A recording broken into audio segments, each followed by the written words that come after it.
Hi, everybody. Welcome to another FaB GaB Beatle discussion. And I'm here with two big Beatle fans and Beatle friends talking about the queen of all Beatle stuff, Kit O'Toole. Hello, Kit. Hello, Joe. Hello, Tone. Hi, And Kit. Hi, Kit. of course, sorry about that. And we got Beatley Tone here from Beatley Tone's Beatles channel. Hi, everyone. Hi, Joe. Hi, Kit. Hello. Hello. And let's, I don't know, to talk about the first thing that comes to my mind right off the bat. You got to talk about it, even though we've talked about it elsewhere, probably here and there. I don't know about you, Kit, but the Tone and I have made videos on it.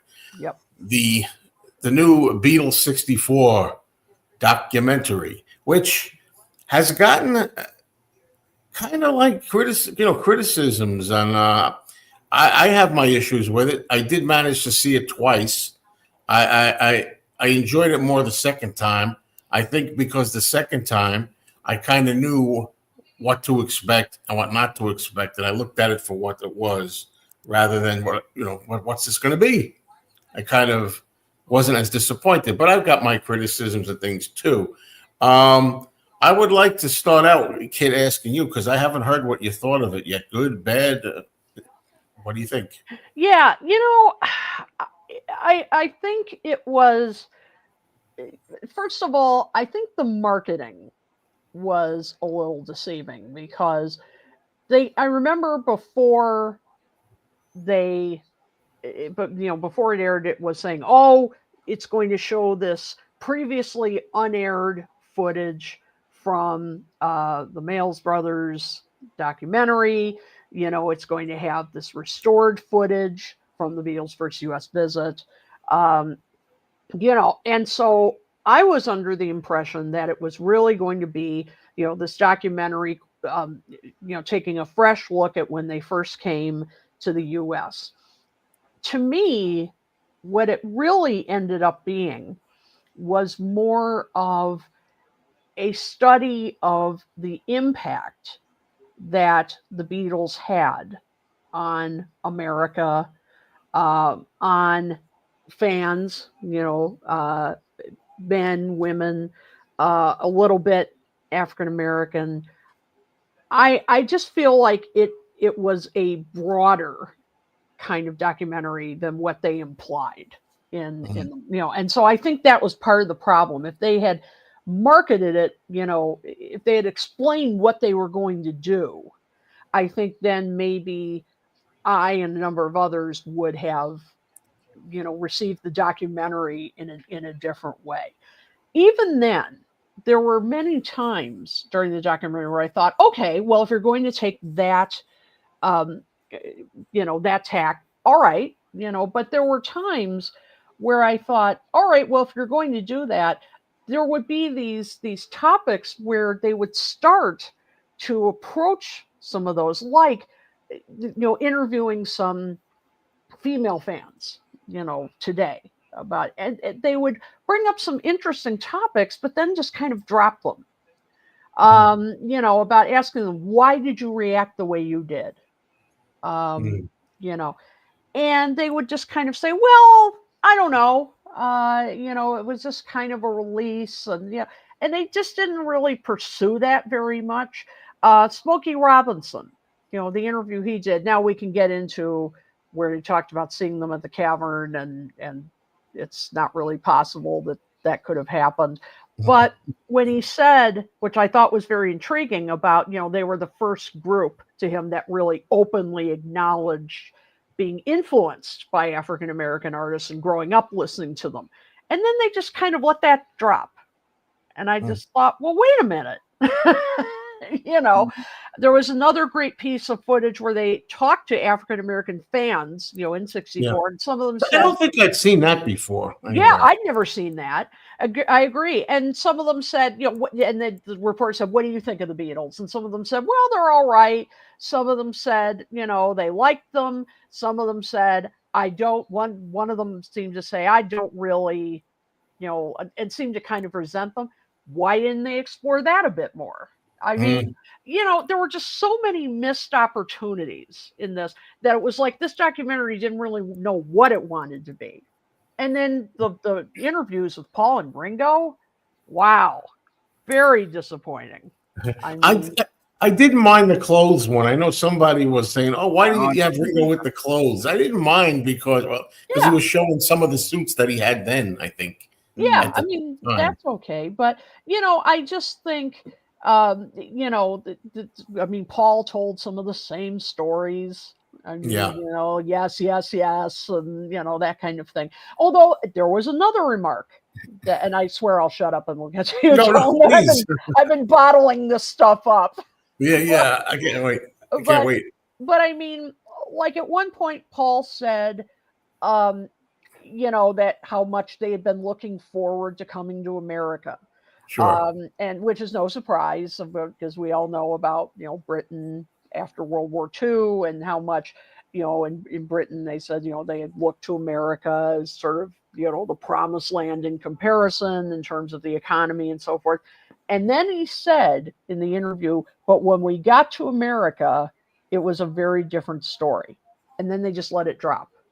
And I thought, what? I didn't think about that. And they're like, well, what do you mean? Why didn't they let him continue that thought? I mean, things like that, I just thought tons of missed opportunities. So if you were going to take more of almost a sociological look at 64 and there were so many opportunities like that they just let just kind of drift by, I thought, oh, this just could have been so much better. And someone in the comments said they would have been interested to hear more fan stories. Well, this is what I was going to say. I personally, everybody has different tastes. Hello, Marcus. By the way, I'm sorry. I'm going to try to get everybody, but it's going to be tough. When we have, a few people up, it's hard to concentrate on the commenters. But I've always said, I personally can't get enough of anything regarding 64. Like, I mean, I 64 footage, everything that you could possibly see of the fans at the time. I just mean old footage. I like to hear what they think now too, but I mean anything that you can see that you haven't seen before. I've maintained that I'm pretty good at spotting these things. The first U.S. visit, the first one that came out, has certain footage in it that's not in this new Beatles 64. The new one has some stuff that wasn't in the other. But, some people out there may have the Beatles' first U.S. visit DVD that has bonus footage. Yep. Bonus footage is the Maisel stuff. A lot of it was now it's put in Beatles 60. Yeah, that's the one I have. And me too. Yeah. So at the beginning, when the Beatles are amazed by hearing the sound of their own voices in the headset, that was in bonus footage on the first one and so forth. I'm going to name, I'll let you talk. I promise I got to hear the tone as well. Yep. But I want to say, I brought this up a few times. One thing I noticed, I thought was, that's police brutality. You might have picked up on it. Was you always know, there's the scene where the two girls get into the hotel room and the policeman escorts them out.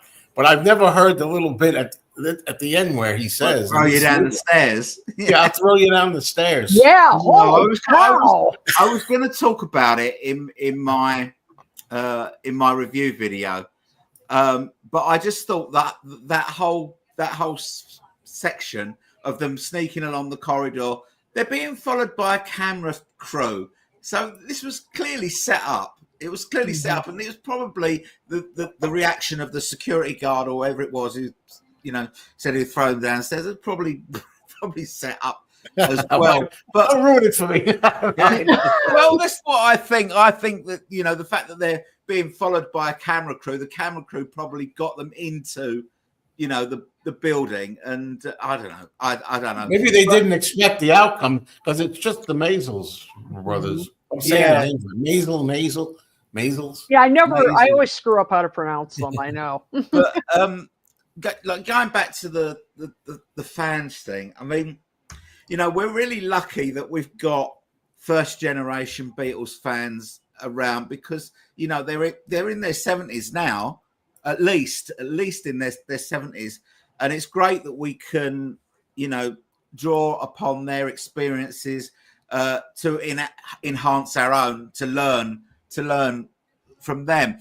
And you know, the two people that they had, you know, as giving like first-hand experience was terrible. You know, one of them was one of the girls that was leaning leaning on the barrier outside the plaza.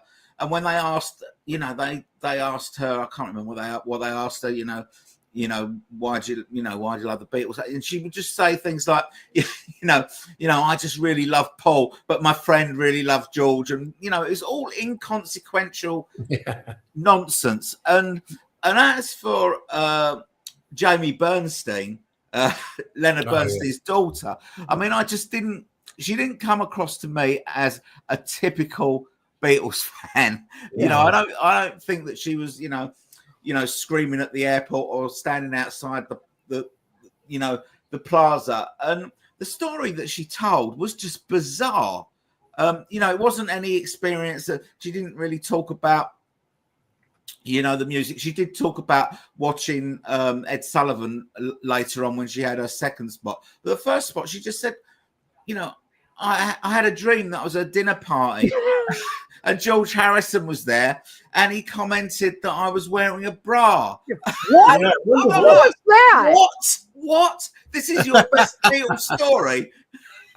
You know, and it was nuts. So yeah, you know, I do think when you have documentaries like this, especially for stories that happened a long time ago, so you know, you haven't got that many, you know, possibly you don't have as many eyewitnesses or people that were there or people that knew them, you know, to hand. It's really important to get like the right talking heads telling the right stories. Right. And I think that they only partially achieve that with this film. Mm-hmm. Yeah, because there was. Oh, I'm sorry, Joe, I didn't mean to interrupt, but you know, there was one woman, and I can't remember which one, but she was talking about, and again, this could have been expanded upon a bit. You know, sort of trying to get at why were girls reacting the way they were to them, because you know, there really weren't many other artists that I can think of at the time that reacted like that. And she started talking a bit about, you know, feeling that they just awakened some kind of feeling of you know, freedom, of you know, and of course, being, you know, a teenager, there was kind of a sexual kind of reaction, a sexual freedom. And I thought, okay, this is kind of interesting. We're kind of getting at something here of what it was about them that made girls react that way. This could be kind of an interesting exploration. And then they just kind of drop it. You know, I mean, and again, that just drove me nuts. And then you get something stupid, like, as you said, the woman talking about her dream. Yeah. It's like, well, sure, I had a dream of, you know, Paul sitting and talking to Paul in a restaurant. You know, I could have been in that documentary if they wanted to hear stuff like that. Yeah, you know, I think maybe it was a bit of sort of, you know, lazy journalism on behalf of the, you know, the crew making the film, because obviously there were hundreds of girls, you know, outside the plaza, and obviously these people, they're difficult to track down now. All this time, you know, 60 years later, difficult to track them down, but they obviously managed to track down one of them. It's a shame that they didn't, you know, have a few on standby where they, you know, and they could have got the best stories. You know, because these are the people that were there at the time. Gave you a good story. She gave you a good story with George. Mm-hmm. No, I'm kidding. Yeah. And somebody pointed out here, you know, Beatle Eddie here said, yeah, right, exactly. Yeah, we could have, right, Lizzie, yeah. Why didn't they ask us? Yeah. Exactly. But like somebody scrolling up here, let's see. Yeah, Beatle Eddie said Elvis had mania, so did Sinatra. Okay, so that's what I'm saying. The Beatles, though, were different. You know, they definitely, I don't know if girls screamed and had that same kind of reaction that they did, to Elvis and Sinatra as they did to the Beatles. There just seemed to be something different, that I don't know. I thought they were like that with Elvis. No. Yeah, they were, but I don't know. I mean, this seemed to be on just a different kind of level. So again, maybe exploring that. What were the differences? How were the Beatles? Was there a difference in the way they did it? Again, there could have been all different kind of avenues that this I've documentary. heard this. I mean, I've heard this one clip before, but I love when one of the girls says about Elvis. Oh, Elvis, he's old or something. Forget Elvis. And sometimes I think one general word can sum it all up. And I know, Kit, you had said, I think when you saw the trailer, you liked this part where the one girl said, "What do you like about the Beatles or something?" She goes, "Everything." Yeah, that was great. There you go. I guess that's it. No. Mm-hmm. Yep. No. Another thing I didn't care for, I love Smokey Robinson, but I didn't really need him to sing Yesterday in there. No, it was a terrible version. It was out of scope. Like the version it was out of scope for the film because it wasn't in '64. Mm-hmm. Yeah. It was also odd how the film kept going. I mean, it jumped all over the place. Yeah, it did. And that was, it's one of the things I said in my video review, because, I think that, one of the points of this documentary is to introduce young people to the Beatles. That's what they're trying to do all the time. And I think the way that it kind of flip-flopped, from one thing to the other is going to be confusing, I think, to people that that haven't lived with this story for, a long time. If they're new coming to the story, Yeah, well, that's the first thing that I felt the first time I watched it. Right away, I thought I didn't like that it wasn't kind of linear enough for me. It was kind of like all over the place. Mm-hmm. That's what I thought. Exactly. It was like, for example, they're in their hotel room. The next thing you see, they're on the train. Now, you could, for people that don't know the story, we could have done with some sort of subtitles like we got in Get Back, so you kind of knew what was happening. It could have just said the Beatles are now on the train from New York to Washington. They're going to play. They're on the way to play in the Washington Coliseum, to let people know that's why they were suddenly, what are they on a train for? People that were seeing this for the first time, how comes they're on a train? Where are they going? But even Ringo didn't know where they were going because that's great. In Washington, and he said, it's great to be here in New York. You're in Washington, Ringo. Oh, that's what it's called, is it?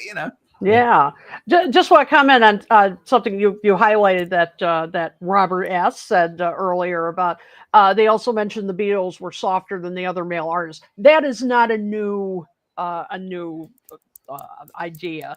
This has been written about in scholarship on the Beatles. It's the whole thing about that they were, from the way they dressed, their hair, their music, and so forth. That they weren't as like macho in a way as some some past artists, not this meaning that just they weren't as not common, it's not a negative thing about their masculinity, but it was perhaps a way why women reacted to them as they did. So this is not a new thing. I mean, when I saw this, when they brought it up, I think I know the article that they're referring to. I mean, so this is not a new the documentary didn't, this isn't something they brought up, originated. I mean, it was kind of funny to me. But you bring up a good thing, right? Yeah, exactly, because that's kind of the point they were making. That they weren't as kind of macho as the two of them were, but the question is, and actually, okay, Ray brings up a good point here, which is about Roy here. My question. Okay, you guys will over critique the film. For us who lived through it, this period was mostly nostalgia. Here's a good question that you bring up. Who was this film made for, do you think? Because Tone, you were just talking about people. I asked that question in my video. Yeah. Who is it made for? Who was it made for everyone, including us old fans, or was it just made to educate young people about what what happened in 1964, or was it? I had someone comment on my on my my video. He said, well, this film was made for American boomers as a as a nostalgia thing, same as the Beatles, the Beatles 64 mono box set, that's just come out. I don't necessarily agree with that, because I think there's been a lot of interest in both the film and the box set from outside the US. That's what I'm picking up from the comments on my on my channel. A lot of people do think that they're not interested in those albums, but I think everybody was interested in this film until they saw it. But yeah, I get that it's a nostalgic thing. Hi, Charlie. I try. Yeah, it's see, again, the first time I'm watching it, I'm like, as a diehard who's seen it all pretty much, I'm thinking, what's going to be in here that I haven't seen, or at the very least, they're going to clean it up, and which they did. The video is really good, the audio is good, and the Washington concert songs, what little we get of it, and stuff. That's what I'm thinking. Because I already know the story and everything, but then I thought some new people that have never really been that familiar with the Beatles would get something out of it. And maybe, like Roy was saying, for other boomers, it would be nostalgia. It'll be like, we live in it. But you can get nostalgia from the first US visit as well, which I think is the one to go with. If you're only going to watch one, I would say go with the first US visit. That would be my choice as well. Yeah. Hands down. And just to go back to what Roy, it is Roy. Yeah. Roy said, we don't mean to over critique it, because, as Beatles fans, we want everything that comes out under the Beatles name to be absolutely fantastic. That's what we want. That's what we want. And we're just putting opinions to it. And, me, someone who obviously, I'm from the UK, so I didn't live through it. You see it, in a different way. And it's not necessarily over critiquing it for the sake of it, but I think that there's ways that it could have been better. Yeah. And I think that shows some of the way. I thought the US sounds like a war, but the US landing, if you like, was handled really well in Anthology. I thought that that told the story quite well as well. Yeah, it wasn't handled well in this one. I can try to remember now. They start out with them on a train in this one, going to Washington? I think so. Yeah. Yeah. And then they're with the press, not showing them getting off I don't think they showed them getting off the plane. Maybe they did. I don't recall in this one. But it was all over. That part was all over the place. But I wanted to say one thing. I remember watching, again, I didn't see your whole review, Tone, but I did watch some. And I remember one thing you had said was, we didn't learn anything, right, from it. Yeah. Now, I'm going to play devil's advocate here. Okay. I mean, maybe I'm wrong, and please tell me where I'm wrong. You're wrong. What else is there to learn? It's like, we know the story. They went to America. They got off the plane. Then they went to Washington. They went to in between. They did Ed Sullivan. They went to the Peppermint Lounge. Plaza, blah blah. Florida, go home. I don't know what else you got. What else there is to learn. No, I don't know. But I will always, when there's a documentary, and let's be honest, that it's concentrating on a very small period of time, just 2 weeks. And maybe there isn't anything more to learn, but I would have thought that I did want to hear more fan first-hand experiences of being there. I wanted them to tell good stories that I hadn't heard before. So maybe that was a hope. I don't know. I don't know what I was expecting. If you've got talking heads, perhaps they're gonna come up with a good story or something like that. I mean, one thing I did learn was the Jack Douglas story. Yeah. But unfortunately, it was out of scope. Yeah, I was for the film, but yeah, it wasn't relevant to the Beatles in '64. But it was a damn good story. It was a good story, but boy, did it have no place in the overall. Yeah, in this film, talking about later on working with John in '71 or in '80.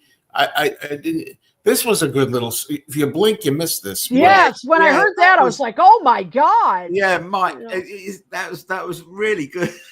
It just happened to be George that was announcing it on the radio, wasn't it? And I really like such a fanboy about this. I love like the scene. And I've seen it before. I'm pretty sure when if they're in a record store and you see the original like "She Loves You" single on Swan Records.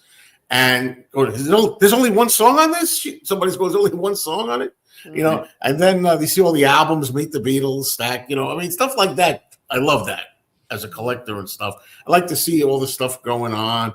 Oh, and I'm so glad that we had so much fan footage. As I say, I can never get enough. But my friend was missing from there. One of my favorite original fans, the guy that goes, "I got every Beatle record at home. Every Beatle record. Every Beatle record. Well, it's trying to police protection. I like to get a piece of the Beatles at least."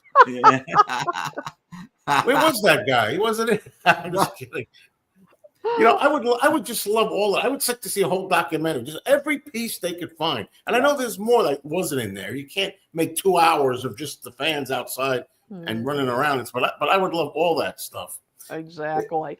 Now I love and people in the comments have been mentioning it, and I completely agree.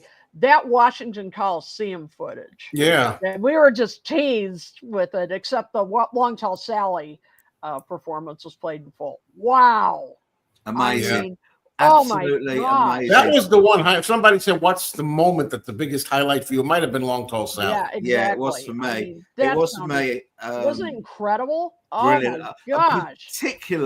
Particularly the performance of Paul and Ringo in that on that song, absolutely outstanding. Yeah. Oh yeah, I mean they could rock out, and to think that I mean, how much could they hear themselves? With those. Yeah, well, yeah, it's difficult to know at that stage, but there's one thing that really struck me watching the footage here, and I also remember thinking the same thing when I first saw 8 Days a Week, and that was what a brilliant live drummer Ringo was. He was absolutely fantastic, spot on all the time, really, really good, especially as we've heard him say later he couldn't, when the screaming got crazy, like maybe not at the Washington Coliseum, but maybe when they got into playing in stadiums and stuff where there's 50,000, 40,000, 50,000 people screaming, and they couldn't hear themselves, and and he's trying to watch what the 3 guys in front of him are doing to kind of work out where he is in the song, because he can't hear. He hasn't got foldbacks or anything like that. Yeah, and 8 Days a Week, they really did highlight his frantic drumming. Yeah, and you could see it in Long Tall Sally. Long Tall Sally at the end where it goes crazy, where Paul is absolutely belting it out right at the end, and Ringo is just going mad on the drums. It's fabulous stuff. Before I forget, it's a good way to talk about this. I never heard about Ringo's drum stool about to fall off the stage. Yeah. That was scary. We had a piece of plywood or something nailed in there. Didn't seem too secure either, but it must have worked. I mean, that was a new story. I don't remember that. But yeah, and then of course they talked about we heard this about the going to the British Embassy, and the Yeah. when Ringo's, lock of Ringo's hair was cut off and all. But boy, Paul obviously still harbors a grudge. Yeah, well, that's pretty good. I mean, I like when he lets the F-bomb go once in a while. Exactly. Yeah, he doesn't do that much in America, so it was kind of interesting to hear him do that in the documentary. I thought, whoa. Let's see. Put this in there. No, I've never sold. No, I've never been to Grand Rapids record show. Years ago. Nope. Sorry, that was not me. But I thought to myself, oh gee, we're gonna sit through All My Loving again at Sullivan. We're gonna sit through it. I was disappointed there weren't a little more at Sullivan. I thought I'd never want to see that again. I've seen it so much, but I could have used a little more of that. And Washington, certainly another song. It's a couple of songs. Definitely should have been more in it because once we'd heard from the snippets that they cleaned up the footage and they demixed the soundtrack and Giles had remixed it and it sounded so good. We wanted to hear more of it. And if you are trying to teach young people about what happened, this is the history. I really think that the first Ed Sullivan show was the 9th of February, the most important moment of that whole trip, because that was the night that America fell in love with the Beatles. That was the night that the Beatles, broke in America. I think because 73 million people watching it. I know that I Want to Hold Your Hand had been number one, but 73 million people watching it. Only a fraction of that number bought the I Want to Hold Your Hand single. So a whole new audience just from those those songs that they played on that night. It's the most important night of that whole 14 days, I think. And how? Go ahead, Kate. No, I was just going to say, and how many future rock stars were inspired that night, to start their careers. I mean, how many have you heard said, that's why they started. They started because of that night, or some of them. Exactly. Yeah.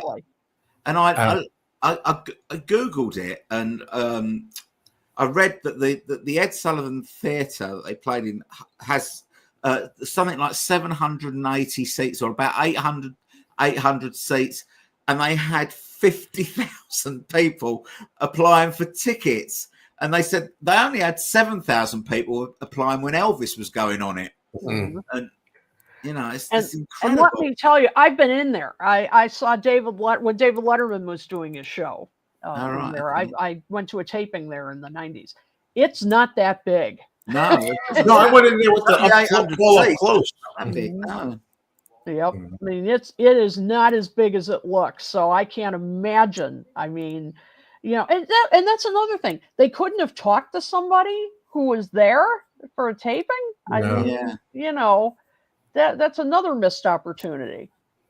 I always liked the footage of, I think they're called the Gonzalez family, when the Maisels crew goes into the apartment or wherever they are.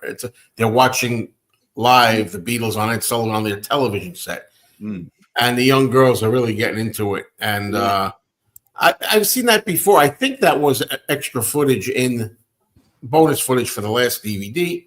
Yeah. But there's more of it here. There's more than I'm used to seeing of it. A little bit more at the end when they put another act on after the Beatles. Somebody comes on, and the girl looks disappointed. Yep. She's like, I thought that bit was brilliant. Actually. Yeah, those are the little things that I'm looking for. I think it was really natural, and you saw the girl that was sitting at the front, like leaning on the chair nearest the TV. She's a hormonal teenage girl, and you can see she's getting a little bit hot under the collar, watching these young boys playing. That was not acting. It was very, very natural. I thought it was. It was really good. And then the disappointment on her face when they bring on that thing with the smiley face on it. I would have been disappointed too. Yeah. I think Andrea says John came off with some parallels to Let It Be, more dreamy and introspective, even less rambunctious than the others, very generally speaking. A lot of people were pointing that out. Yeah. Yeah. About Well, this. well, I thought what he said, the quote at the end was fascinating, because of the whole thing about, did the Beatles, were they the drivers of change? Yeah, and of course, John, as usual, I don't like hearing that. Mhm. That we were led the way. But John. I mean, but he had a good point, where or were they just there at the right time? Yeah, and he, and he worded it well. That's from a French interview, I believe it's French. Yep. And usually, when you see that interview, a lot of times there's a lot of French over it. Yep. Like the translator is going over it, yep, talking, I love that. translate what he's saying. Yeah, I love that. They weren't the leaders, but were on the ship in the crow's nest saying "Land." Yes, I know. That was a good. That was a good ending. By the way, it's great to have Ghosty here. Hello, Ghosty. Hey, Ghosty. I did notice he on Facebook. He was like, not so much. He wasn't so. That's exactly what I was saying earlier. I said that earlier. That was marketed incorrectly, with an emphasis on unseen. But that's exactly what I said earlier. I think we went into it with the wrong expectations, and we're disappointed. Well, Marcus, that's the thing too. I get comments, of course, all the time on videos. And I got another guy I had to tell today saying, what was it? Again, about, John's, I didn't like John's ego. He had a big ego. I mean, I always see him putting himself down, his guitar playing, his singing, the Beatles songs, that he's insecure. And I never see John that way. But, I never think of him as having people say he has a big ego, that comes off as having a big ego. I always get the opposite in his solo music, especially in everything. Like, he's always criticizing himself and would like to record all the Beatles songs over. And Well, and then another thing that kind of bothered me about this documentary was, and this has been debated forever, about the reason that they were so big was because they came in the aftermath of JFK's assassination. Yeah. This has been a theory that's been debated on and off. I'll give you my rehash when you finish. Yeah. Oh no. It just, is, and it has been, you said rehashed over and over. And I mean, I personally have never been convinced of that. I mean, maybe it played a small part, but I've talked to, because obviously I was not there, Roy, what do you think? Yeah. I mean, I've talked to my parents about it, because I've said, was the nation by February 1964 still in mourning? Was it still? And they said, no.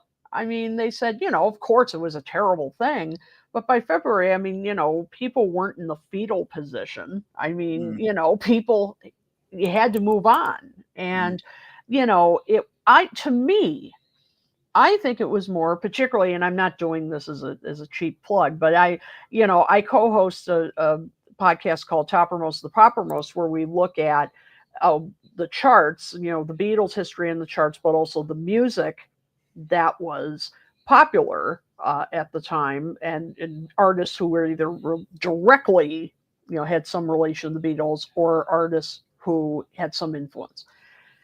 And to me, I feel like the most important reason the Beatles, took off right away was they were different. Yeah, I was going to say that. They were different. They had a different sound.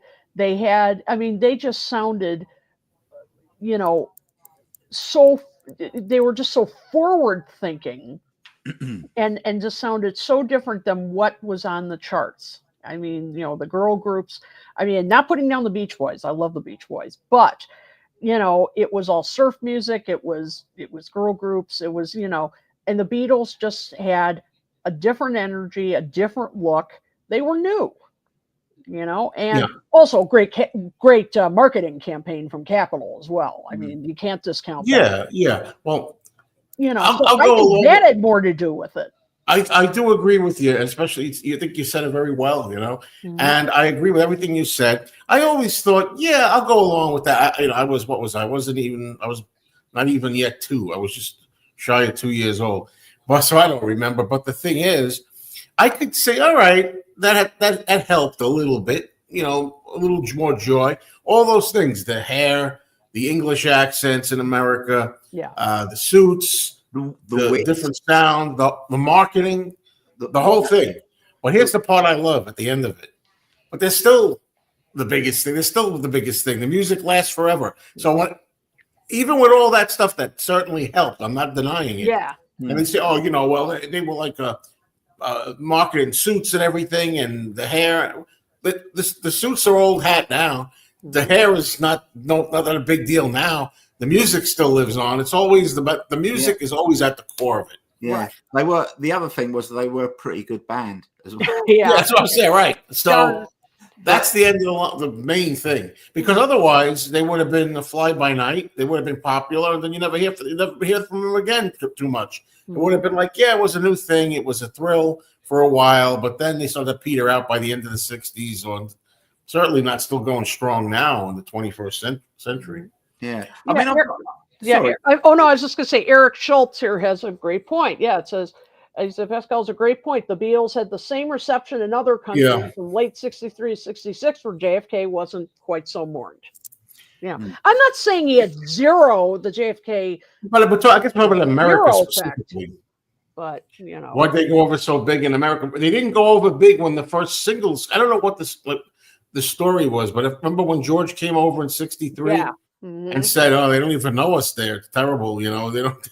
Well, George had come here first with his family, and in '63, and said, "Oh, they don't even know us over there." And the records weren't doing good. The few records they put out, there wasn't as much push, right? Publicity. Not by the small labels that they were on. I mean, they couldn't afford it. Oh, yeah. I would wonder. That would be scary, I think, to watch. That would be something to see, wouldn't it? Yeah, wow. So I'm sorry, Tone. I think I kind of cut you off. I was just going to say, obviously, look, coming at this, as an outsider, I'm not American. I wasn't there at the time, but we hear this thing about, when they arrived, the cliche is, they raised the spirits of a nation. But we saw in this film lots of examples. Hi, Mazzy. Lots of examples of where people were not happy about the Beatles turning up in America. I don't know if it was too soon, but I'm not talking about young people. I'm talking about the older generation, the middle-aged people. We had some people, saying things on TVs. We had the guy that was doing the commentary when the Beatles arrived at the plaza. He was saying they're coming over here, corrupting our youth with their long hair and their electrified guitars, and they can't sing, but they don't have to, because the Bobby Soxers, will do all the singing for them. So you had that sort of thing, and this is a normal sort of middle-aged or older generation kickback against all rock and roll. They said the same about Elvis, the corrupting the youth and all this sort of thing. So I'm just wondering, did they really lift the the spirits of a whole nation, or was it just the youth that were totally, obviously they were totally behind the Beatles, but probably because young people, they're not so interested in current affairs and politics and stuff like that. Maybe they didn't need lifting as much as the older generation, who obviously would have felt that tragedy much deeper. I don't know. Yeah, possibly. That's today, but I one thing I lament about today. Today, I don't know how people would feel if they have that same emotion. But some of the older people, if they hear that were around then in school or something, I've always heard they were like, in school it was kind of down, and they kind of felt like they felt that. I mean, I don't know, I wasn't there, but I always got the impression that even the youth was affected a little bit by the president. They had more regard for the president back then than they do these days, whoever it is, president. It doesn't matter, what party or who it is. I just got the feeling from what I've seen that back then they were more respectful. They had more love for the country or something. Maybe I don't know. Maybe I'm imagining that. Yeah. Okay. Here's Mazzy says. Mazzy, let me know if you want a link. I've been giving private links lately instead of public links, but let me know if you want to come up and I'll give you a link. Otherwise, it was abused for the most part, but the media was all in. They just didn't realize it would last so long. One thing you mentioned, Tone, that I wanted to comment on was, when you were saying about how, scared the older generations were about the Beatles and were criticizing the long hair and so forth. Yeah, that was something that was kind of interesting that the documentary did touch on.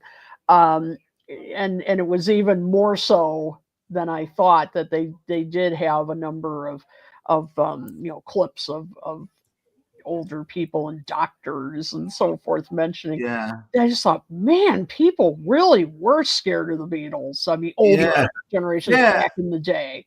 Just like, wow. I mean, they were really a threat. And that's, another thing that could have been an interesting thing to touch a bit more on is, why were people so scared of them? I think it was the trousers. Yeah. Yeah, Flushing! The Rebels are coming to Flushing! They're talking about their trousers! There was the other I think David Quinnan, I think was the name of the writer that was one of the talking heads, and he said that his dad wouldn't let him watch the Ed Sullivan program, and he said that his dad, was an alcoholic and abusive, and he used to beat him and stuff like that. Yeah, we learned that. He said that being beaten, was better than having to miss the Ed Sullivan show because, back then, obviously, well, he didn't say that, but this is what he was implying. If you missed a TV show, then it was gone, forever. There was no video recorders or no catch-up TV or anything like that. If you missed a TV program, then it was gone. Yeah, right. Of course. There's one for Roy. He says he remembers feeling very sad. Yeah. 11 years old. Okay. Yeah, I heard. Yeah, I think Secret Agent Paul, I love your username there. Said, yeah, people were justifiably scared. Look at how much they changed the world through the 60s. Yeah, I mean, they did. I mean, I've often said, one of the scenes that maybe isn't cited as much in as a favorite scene in Hard Day's Night, but that great scene of in the train car with the older gentleman that comes in and they fight over the train window being open and all. But I mean, to me, that's kind of a great symbol of the Beatles, where they dare to talk to this older gentleman, and he says, I won the war for your sort. Yeah. And they say, I bet you're sorry you won.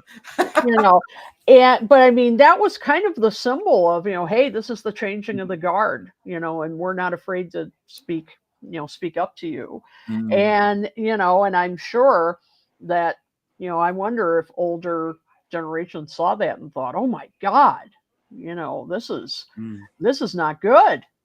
These guys with the funny hair, and but as somebody else pointed out, I think it was way up back, but they were smart to do Till There Was You on the Ed Sullivan show, of course, because they were trying to say, see, we're not so scary. We know the old stuff too. This was something I don't think I'd known about. This bit here. Yeah.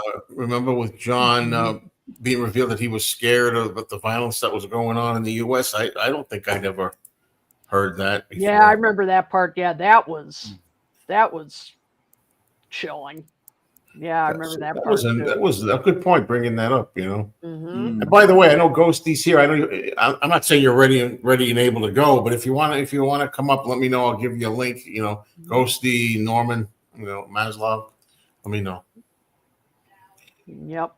So you know, so I guess maybe older people were, you know, they had good reason to be afraid of them. Well, George was definitely in Manila. He was.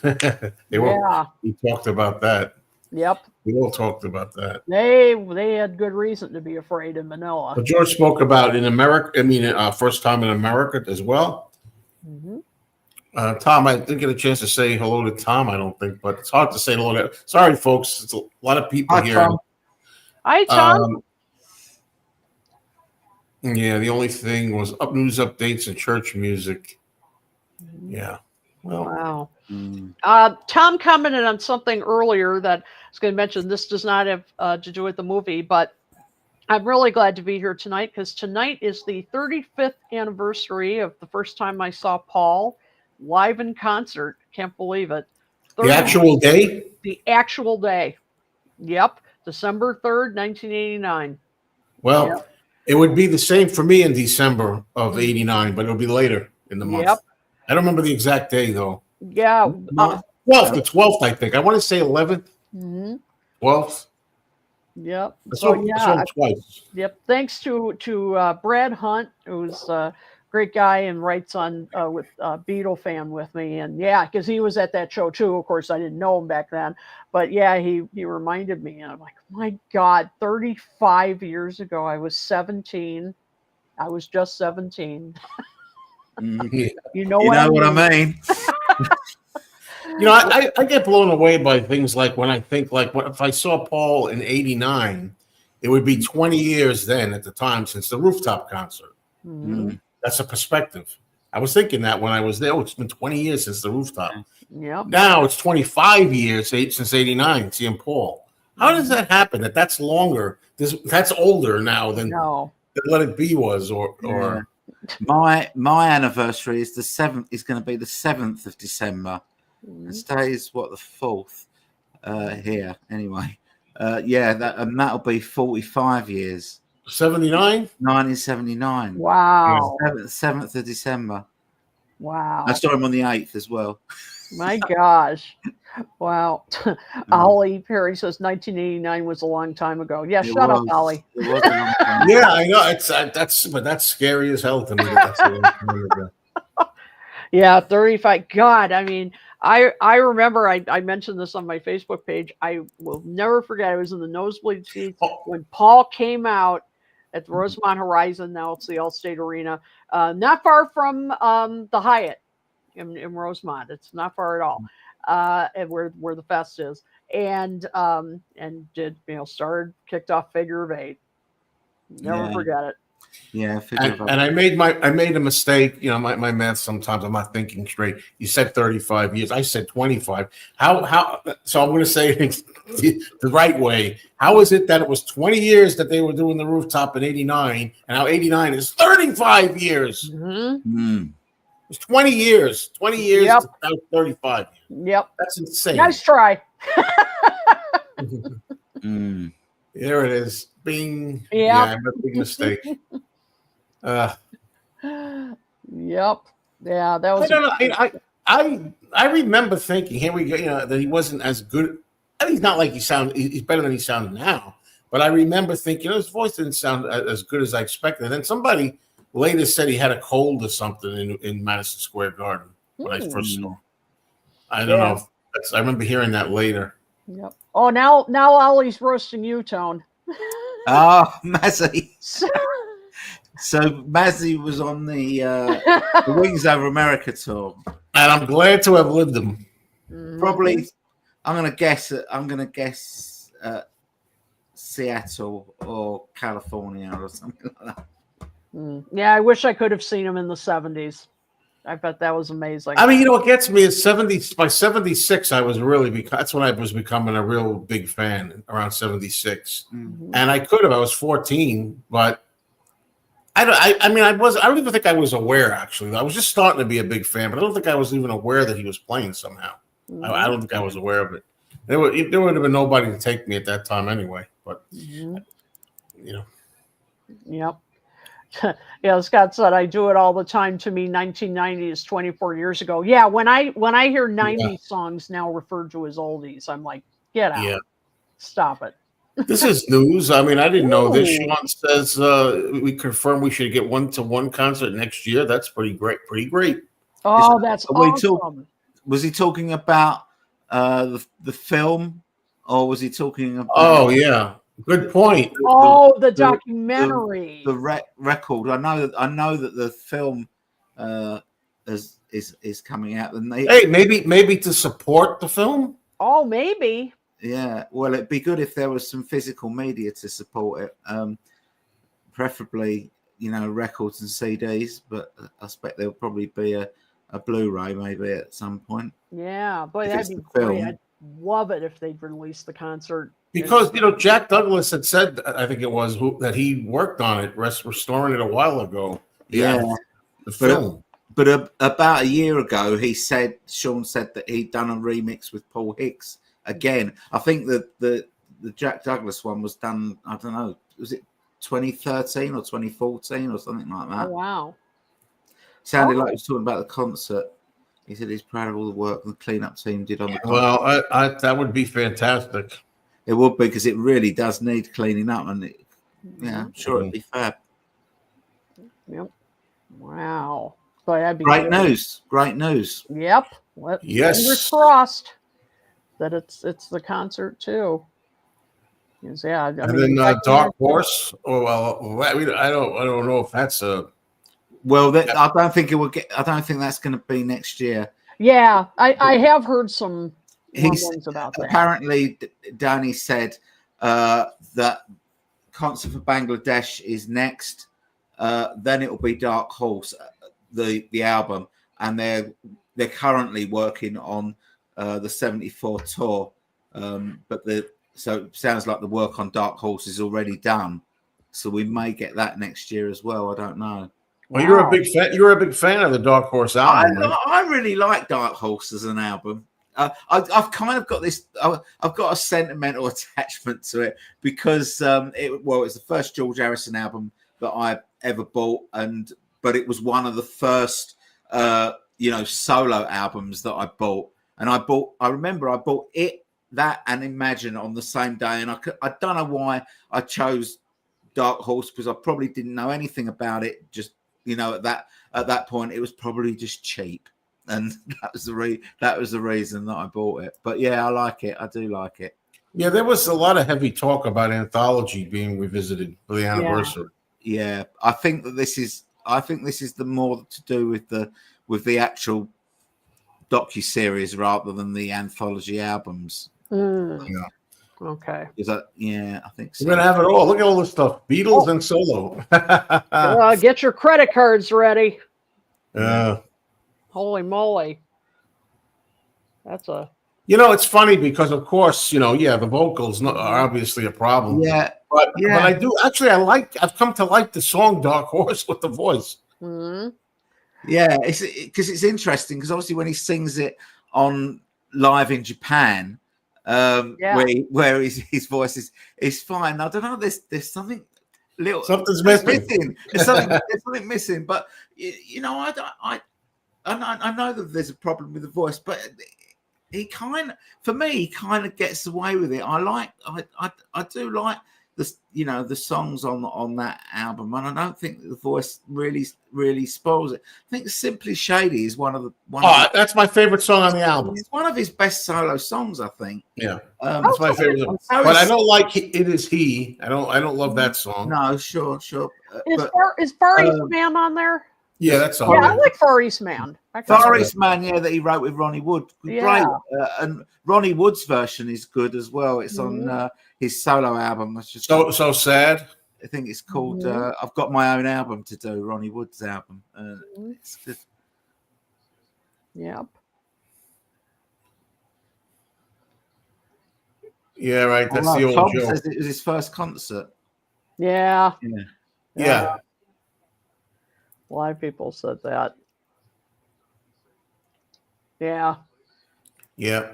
Yeah. That's one of the really clever It jokes. will be interesting to see though if they can make. We've got this expression. I don't know if you have it over there. Make a silk purse out of a sow's ear. Yeah. Which means make something good out of something that's not very good to start with, and it'd be interesting to see what they can do with that, with the recordings that they've got from the '74 tour.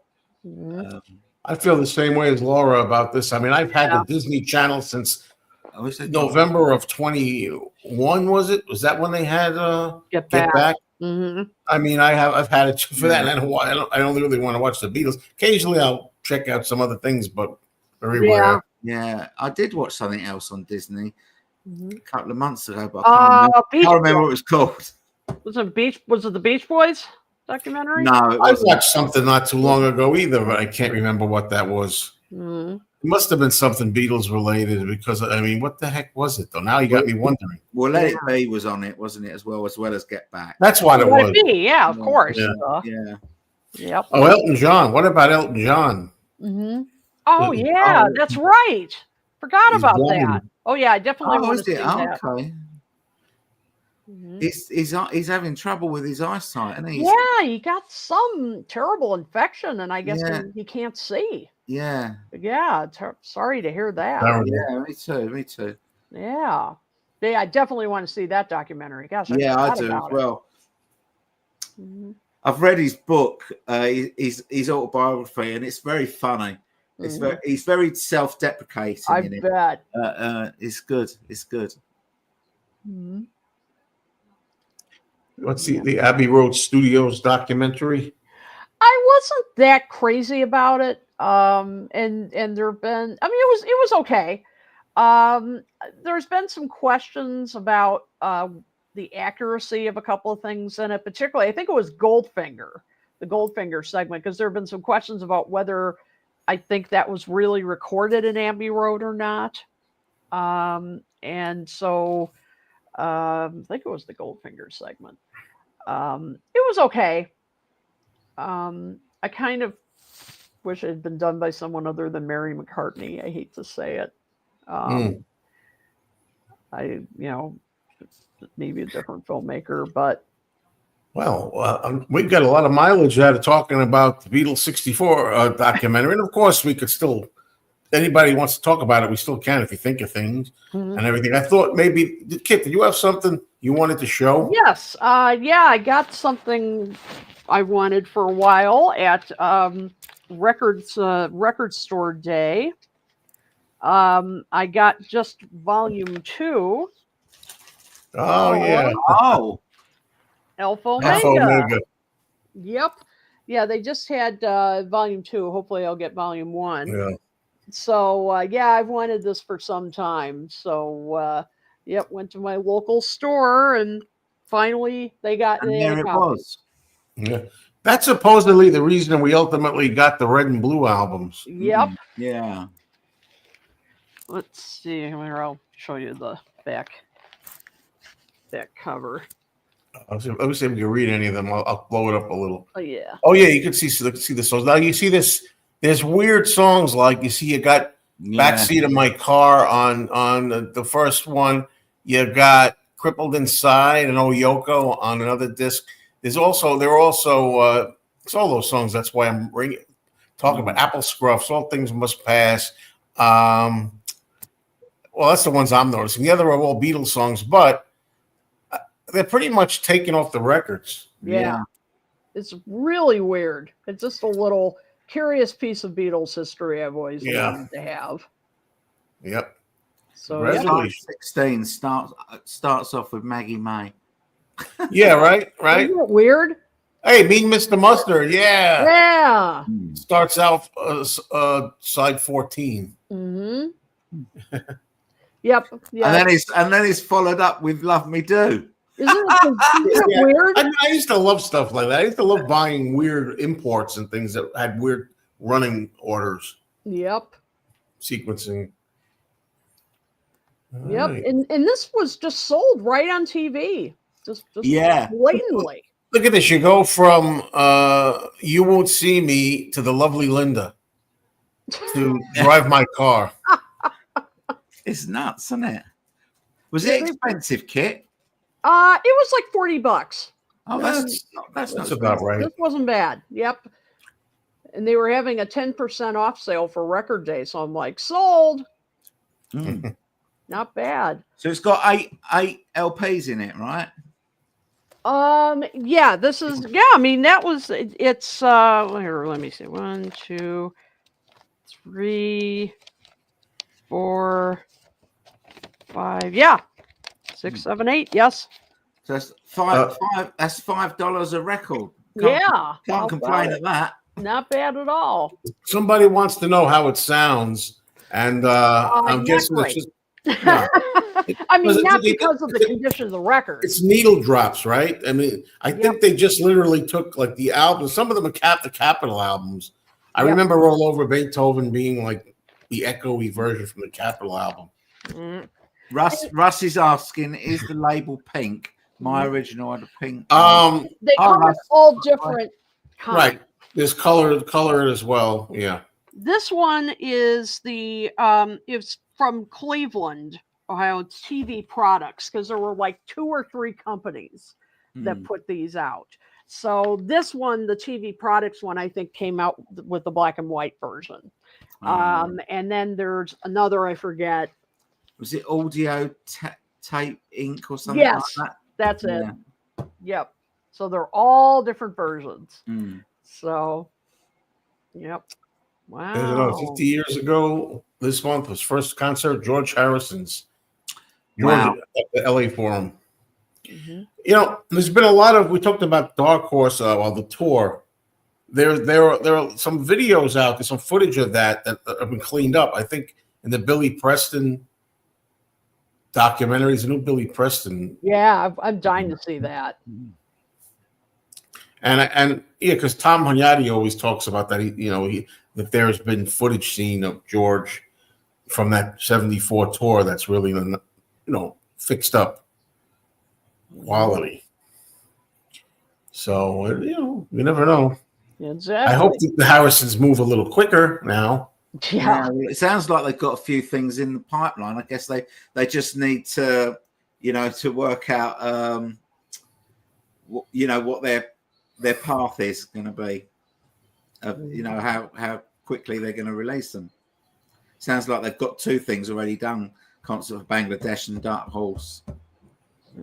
Yeah. I mean, enough for nothing. I had enough of Bangladesh, but I'll be in, I guess, because I bought the remastered one they did a while ago. It was probably a lot of years now.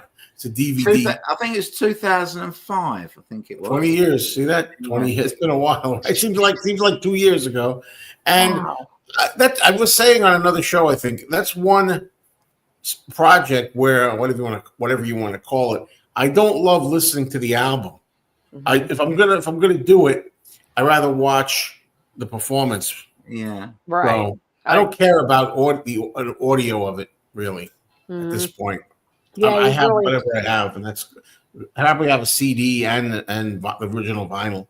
That's good enough. But if they're gonna do anything with the visuals, the show, and with the sound on the show itself, on the movie, right? Yep, I agree. Yeah, I didn't like him changing the words around and everything. Yeah, but what are you gonna do? Exactly. What are you gonna do? Yep. I have been Bangladesh out. Okay, that obviously has to be a new word. We need to make that a new term. Bangladesh. I like that. You gotta be patient, Russ. Nobody's getting any younger, for God's sake. Yeah, well, that's true enough. But it does sound as if Concert for Bangladesh is the next thing. Yeah. Yep. Another thought that I had about Beatles 64, something I don't think I'd heard or seen or heard before. The scene in the Peppermint Lounge, what we've seen before, where Ringo's dancing with the girl and she sits on his lap and everything. And I guess it's good to be Ringo at that point. he says that at one point, I don't know her name or something like that, which I don't remember hearing that before at the end of the clip. Yeah, that may have been a bit of a new segment. Yeah, Ringo was having a good time. Oh yeah, yeah, and he could dance. Oh, he was a lot of fun dancing. Yeah, George wasn't bad either when I seen him in the Hard Day's Night dancing. Yeah, that's right. He could shake that head. Toss that hair around. Yeah, I love Ringo in that scene. What I love about that scene, and you see a little more of it in the first U.S. visit, is old man Murray the K getting in on it. And he's over there. Ringo's doing his thing, and Murray the K's trying to keep up with him. He's like, you can see he's really like, he's older, and he seems like he's getting more worn out. He's here. Oh, my God. It was so funny. I mean, we've seen the footage before, but I think it's from Anthology of, Paul and George saying, like, yeah, we were like, who is this guy? How did he get here? Yeah. Yeah. And he was pretty. Oh, I think that there may have been some new footage of him screwing up one of the names of the songs. Love You Do? Yeah, Love You Do. There was a little of that before, but I think there was a little more. More of that. No. Yeah, you could tell they were getting really sick of him, and I don't blame them. Yeah, and I agree. I hate to think that. I mean, I get it. But I like to think they had fun. But they said he was loud, very loud. Yeah, but I agree, Mazzy. He was creepy at the club. Yeah, and when they called him Wanker. Yeah, I think they called him Wanker. I'm not sure, which is not nice. They might have called him Wanker, was but then Wanker? If he did, that's Murray says this is the whacker. Yeah, that went right over his head. And it's like, yeah, dude, they that's not nice what they called you. Well, if you really want to hear, you talk about hearing different stories you didn't know before. I say this with reservations, but let's have some fun. Watch Ringo on Howard Stern the first time in '98. He talks about, I know Howard, asking more details. Did you ever this? Did you ever that? Ringo talks a little more about it. More uncensored? Sort of. Because Howard tried to get Paul to do that on his show. I think it was a 2000. He's like, he doesn't want to. And Michael Jackson, remember, he wasn't going to dish the dirt on Michael Jackson, how he felt about it too much. Yeah. Yep. But that's Paul. You know what I mean? Paul. Paul wasn't going to fall for it. Nope. Yeah, he tried to. I remember toward the end of that interview, I think Howard was trying to get him to. I mean, Howard said in his usual classy way, something like, how many chicks did you nail, or something like that. Yeah. Look at the time. Yeah. And he even talks about it during the concert for New York City. He's in the, whatever they call it, the dressing room or whatever, where they're watching the get ready before he goes on stage. And he mentions that he was on Howard Stern being interviewed. And he asked all the questions. He asked, "Can you believe you asked me that?" I think I know what it was, but I won't talk about it here. Yeah. I can guess. I got to be like Paul here. Yep. Oh man. Yeah. I Man Team 3 Parents. I think so. That was new too. Yeah. The additional footage of Murray the K pushing more of the Beatles to read their poetry. Right. See those little things. Those are the little things I pick up on. I'm grateful to have a little more of that stuff. But I wish it was all together somehow. I mean, it was so disjointed. Really was. So, but oh yeah, this is a good point. What's that? Did they show any Carnegie Hall footage? They didn't show it. Did any exist? I don't know, because they sure didn't show it, if any exists. Well, they had Sid Bernstein talking about it a little bit. And that's again another thing where he said about the Rolling Stones, when he was telling the story later on, he said, after the Beatles, they said something, don't send them here again or something. But then after the Rolling Stones with the Stones, they said, really don't send that mirror again. Mhm. Stones. Yeah. As if it's like worse than the Beatles or tougher or whatever you want to say. Oh right? yeah. Well, and of course that was the whole thing that supposedly the Stones were, this dirty, nasty. They were so. I don't know. I don't know what year it was. I don't know when we lost them. Yeah, I forget when that was. It's been a while, so yeah, I'm not sure. But yeah, no Carnegie footage. But yeah, maybe that wasn't recorded. Not sure, or filmed. I think what else? Anything else about the? Well, what can you say? You could moan forever about the lack of songs, music. Maybe that wasn't the point. I don't know, having music all through it, but I kind of could have used a little more. Yeah, I mean, I don't know if they were restricted, as to how much music they could use, but I think, yeah, could have used some more music. That's true. Yeah, that's what I thought. I don't think it exists. Okay. I would have seen it before. Although you never know. You never know. There's always Beatles. There's always Beatle footage popping up that they found in someone's garage. Like, I forgot that was there. Oh, okay. So, yeah. This is interesting. Oh, really? Wow. Do you mean it? Do you mean it like I don't know if it means you got to see him first, that kind of thing, or you just mean in general? Yeah. My mind in the wrong place. Mm-hmm. Well, I think when we say in one of the hotel rooms, I think we know what they're talking about. Yeah. Yeah. We had problems at Carnegie Hall filming and audio. Oh, okay.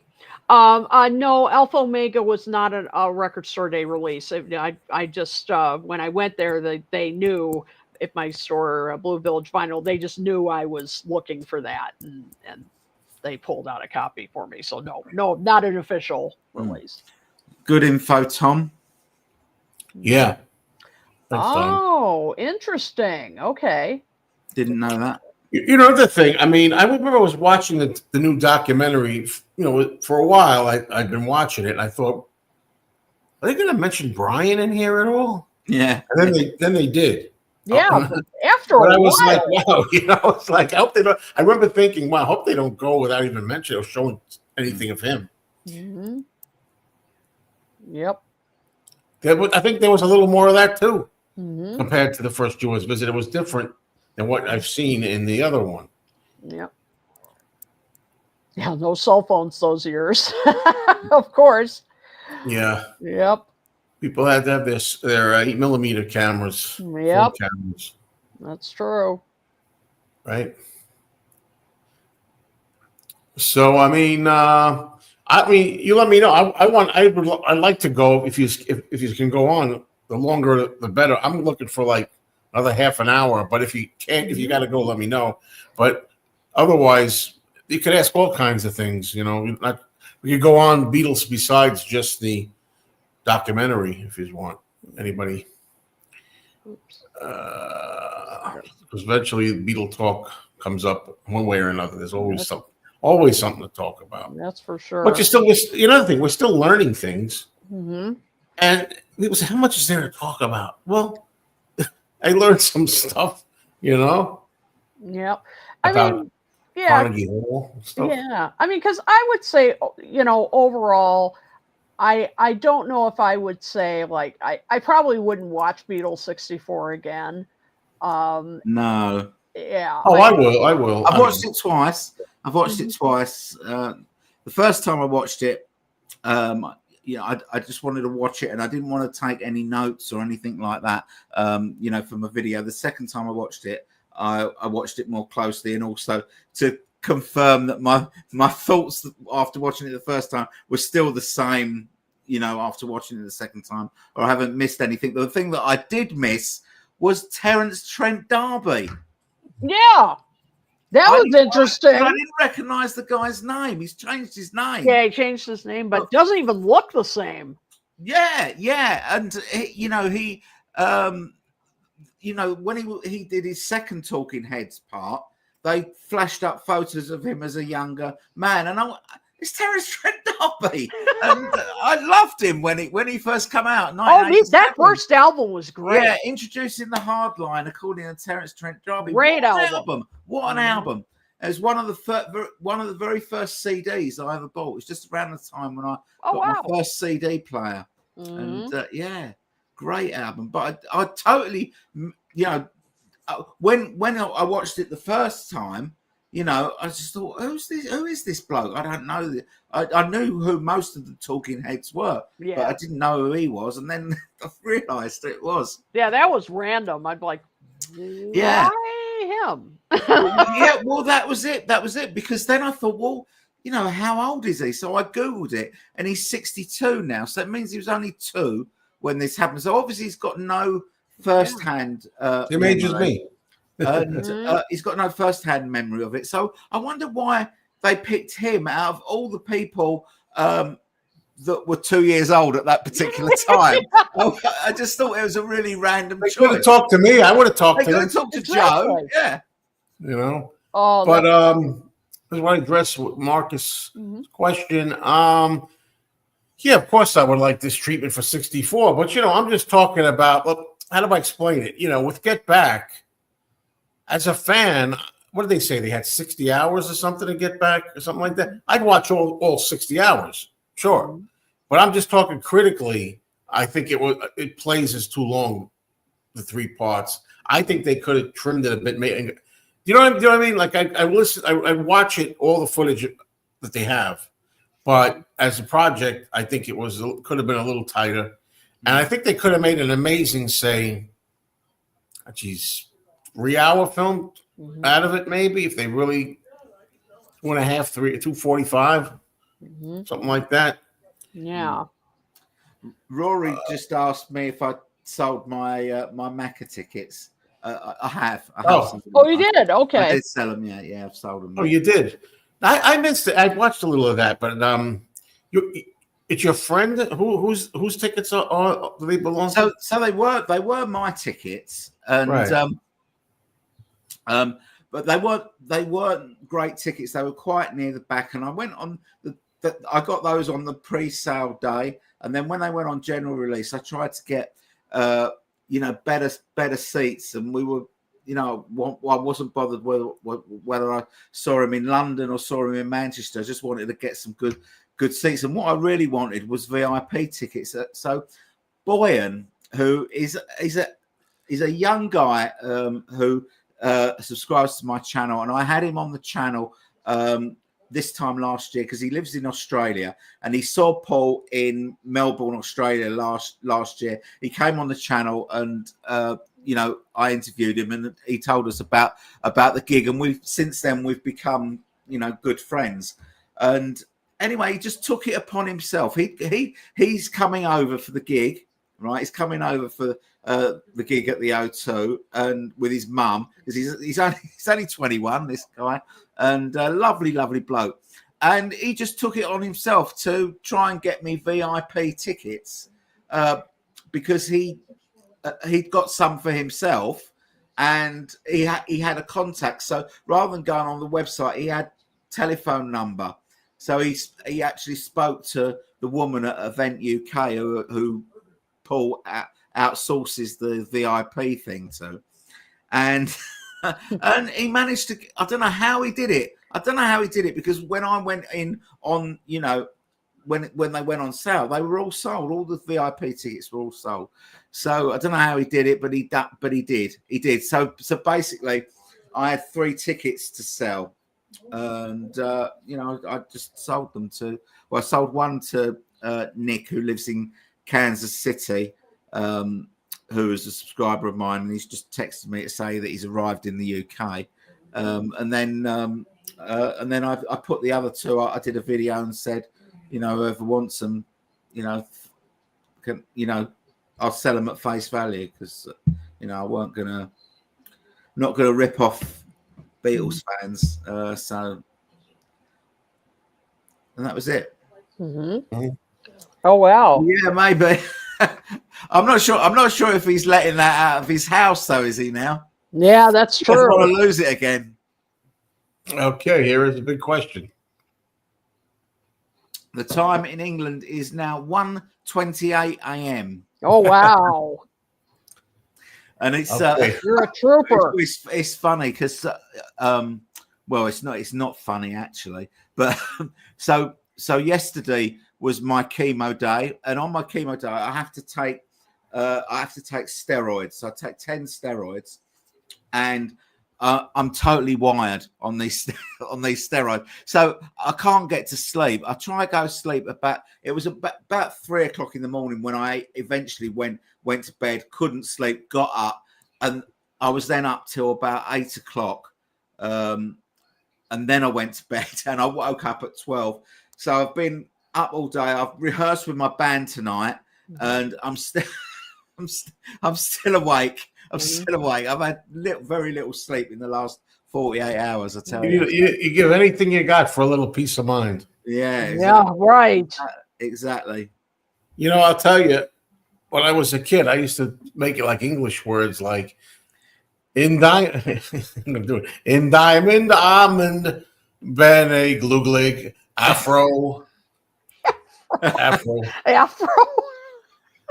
Diamond, almond.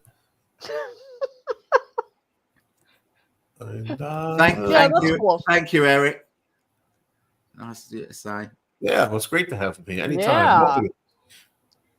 Yeah, you're this guy, Richard James, is a clown. Good morning. Good morning. Yeah. He's a funny guy. And diamond, almond. I know that's not those aren't the words. No.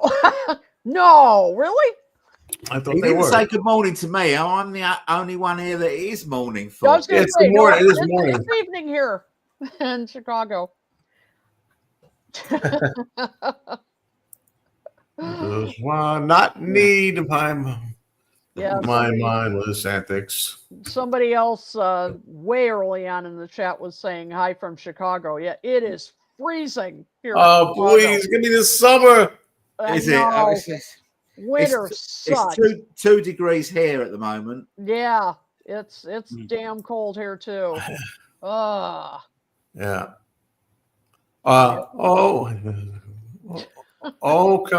Come to me. Frankenstein. Oh, Conga, come to me. I don't know. I used to do this to sound like phonetically. Used to sound like yeah, close enough. I know, Ollie. It's nuts. I tell you, he's saying he's been on them as well. It's not the steroids. Also, right. You're in Chicago. Okay, it's freezing here. Yep. Either that or I must go. I must go. I'm not so. Not in diamond almond. Nope, it isn't. Man, it's like those. Now we're getting to Laurel and Hardy. You know, like before they were dubbing movies in the early days, like the talkies and stuff. They used to have to perform another version in the other language. So you have like there are a few Laurel and Hardy movies in Spanish where they have to do the whole thing again and try to speak Spanish. So those are fun to watch. Mm-hmm. Oh man. Oh, we were talking about music documentary. Oh yeah. Yeah, right. We were talking about music documentaries to see, and there are a couple that I want to mention, and one of them leads to an announcement that I wanted to make. That Please do. Mentioned. Yeah, so this is kind of a good transition. So, well, first of all, there's a great documentary that I saw that it's on. I think it's Netflix. Which is a documentary called Save the Children, which is a concert that was put on in 1972, which was shown, it was filmed in Chicago, and it was filmed in the summer of 1972, and it has a lineup that you can't believe. I mean, it was, all the soul artists of the time, like at their peak. I mean, we're talking like, Stevie Wonder, Jackson 5, staple singers. I mean, you name it. Just incredible. Gladys Knight and the Pips. I mean, just an incredible lineup. It was filmed, it was shown in theaters for a brief time and then, disappeared. And it was finally restored, and it's on Netflix now. You've got to see it. It is incredible. If you love soul music of the 70s, you've got to see this. Gotta get Netflix now. And it's on Netflix. Yeah, you've got to see this. Disney, Paramount. Yep. By the way, I just wanted to say hello to Mikey Arugula, who's, hey, Mikey. who's in here. Yeah, and what's this? Yacht Rock doc is great. And that's the second one I wanted to mention. You've got to see the Yacht Rock doc. It is incredible. It's on Max. Just fantastic. If you're a Yacht Rock fan, and that leads to my announcement that in January, I teach these online music courses through Monmouth. I'm going to be teaching Yacht Rock. Due to the popularity of this documentary, I loved it too. Everybody's talking about Yacht Rock, so I'm going to be teaching a course on Yacht Rock. It's high time that there needs to be a course on it. It is, everybody loves it. Who doesn't? So I'm going to be teaching it. There's going to be, this is like hot off the press. This is the first time I'm announcing it anywhere. So I'm going to have announcements about it up on my Facebook page. Probably put it up on Talk More Talk. When you can register for the course. It's going to be all about the the birth of Yacht Rock, all the major artists. What is Yacht Rock? What qualifies? Hopefully we will get down to the bottom of what is it, which artists qualify as Yacht Rock. It'll be a lot of fun. So yes, I agree with you, Mazzy. They are in the DNA. Steely Dan is. Steely Dan. By the way, sometimes people ask me, they say, what's the one thing, if you could have one Beatles item, rarity? I want that Meet the Beatles tilting head promo thing. All right. Yep. So anyway, so that's my big announcement. So now I just have to get a captain's hat. Yeah. Murray the K, it's what's happening, man. I like Bill Murray the K. Somebody said, they did the math, he was only 41. Oh yeah. Can you believe that? He looked back then, yeah, I guess I could. Wow. That's insane. Yeah. That I can't believe. What's this? Danny Ambrosi. Mikey, you gotta save up your money and not spend so much. No, Danny, I'm gonna buy more Beatles stuff. Yacht Rock gets a bad rap, though we know the reason. And it's interesting. It's really, I think it's gaining a lot more respect now, because I agree, it used to be made fun of that, it's wimpy, it's, but it's actually, and particularly if you watch that documentary, which I highly recommend, it's more sophisticated than that. It's a combination of R&B, jazz. It's has smooth production. I think it's made fun of because it's, it's not exactly rock, even though it's got some rock elements to it. But today I think it's really made a comeback. And Michael McDonald kind of, gets made fun of because of I just saw an old interview with Cher, not too old, where she said that she wanted to be with Michael McDonald.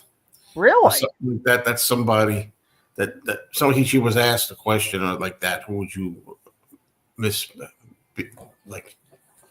having or whatever.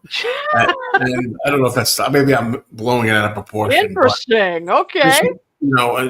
She loves his singing and everything. That's made it sound like it's mostly because of the singing. Okay. But the thing is, then I started thinking there's a Cher book out. I don't know if that's new. A Cher. Oh yeah, she has a new memoir out. That really, I might get that. I don't know. I'm kind of interested. She has a fascinating life. So, okay. Rick Beato has a new interview with Michael McDonald. I'll also check that out. Okay. Cool. I'd rather see him interview Ronald McDonald, I think. How about the guy that got a piece of the Shea Stadium? Oh, that was brilliant. That was cool. Yeah. That was. Mm-hmm. Yeah. And he kind of showed all these bits and pieces that he had, and you thought, what's he want that for? He's got, Beatles nylons and talcum powder. I have those too, by the way. Pulls out the big ball and says, when they were pulling down Shea Stadium, he asked the construction team to cut out his chair that he had, and it's brilliant. You see the number on the chair and the number on his ticket. Fantastic stuff. Wow. That's what it's about. See, that's the Beatles fan with a proper story. Yeah, exactly. Yeah. There you go. Mm. That's a story I don't think I want to know. Yeah. I actually have the Carefree nylons that he showed in a package. Really? I've had them for I bought them at the record store, but I actually never shown it. Mm-hmm. Never shown them. No, I think you need to show those. Well, yeah, right. Yeah, I would like. I know there's a couple of people I know that would love to get me to show those. I'm sure. Mm-hmm. Let's see. Jackie DeShannon, another story. Oh, Michael McDonald told a cool story about John Lennon and Jackie DeShannon. Huh. Interesting. I have to see what that's about. When I came in here, it was freezing, and I turned the heat up, and now it's hot in here. I gotta turn it down, like when we're gonna get ready to leave. Yeah. So, what else we got Beatle wise? So, I don't want to rehash this too much, Tone, but you're happy overall with the U.S. albums that you got? Yeah, I am. I really enjoyed them. Yeah.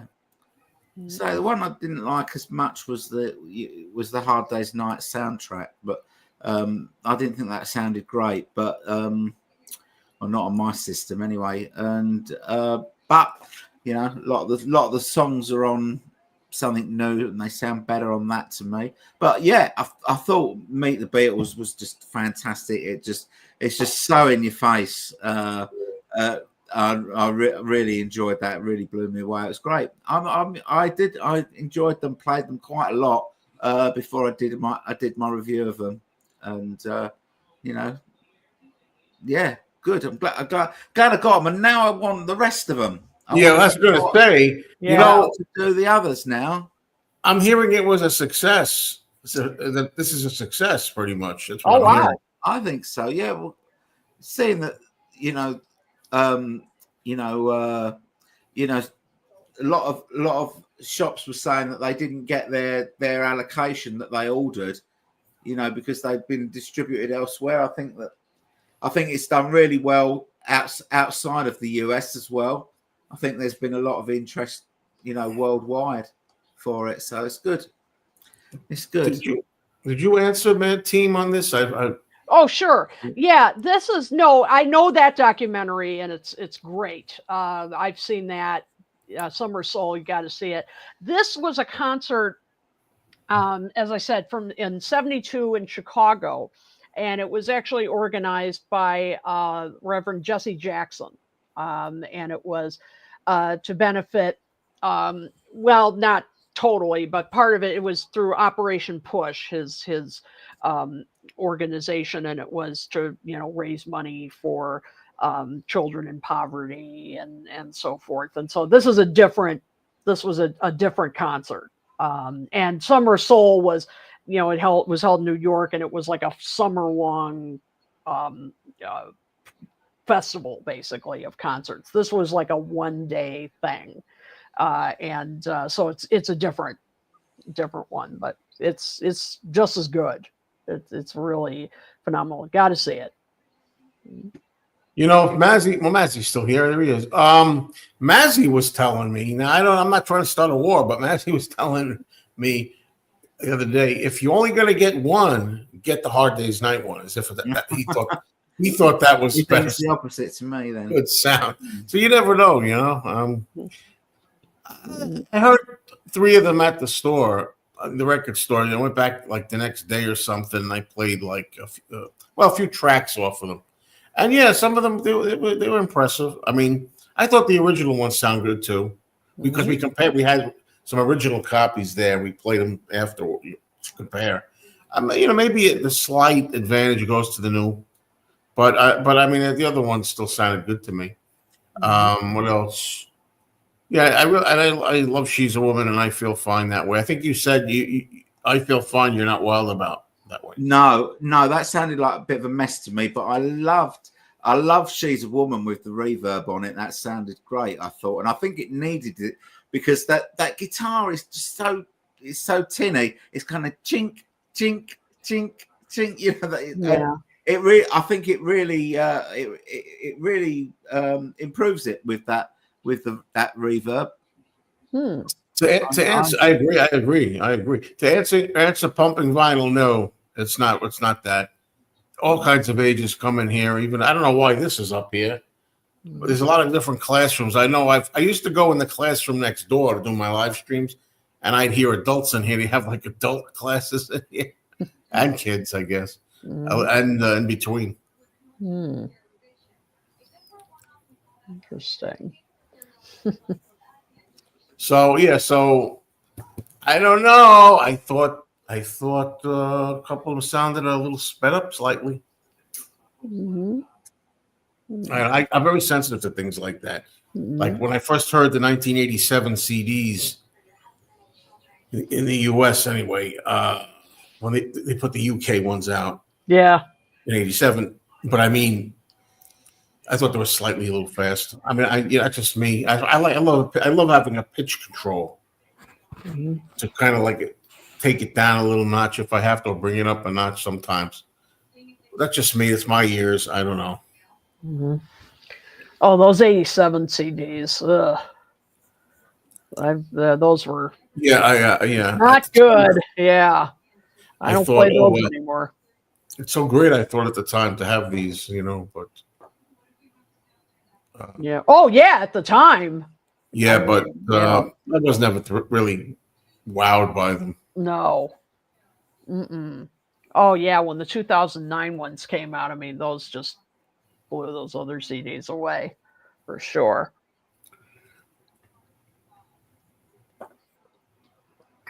Let's see. So what else? I think Rory there is talking about. I think he's talking about the Band-Aid single. Oh, okay. The Christmas single, which is being re-released because it's 40 years. There's a cool documentary.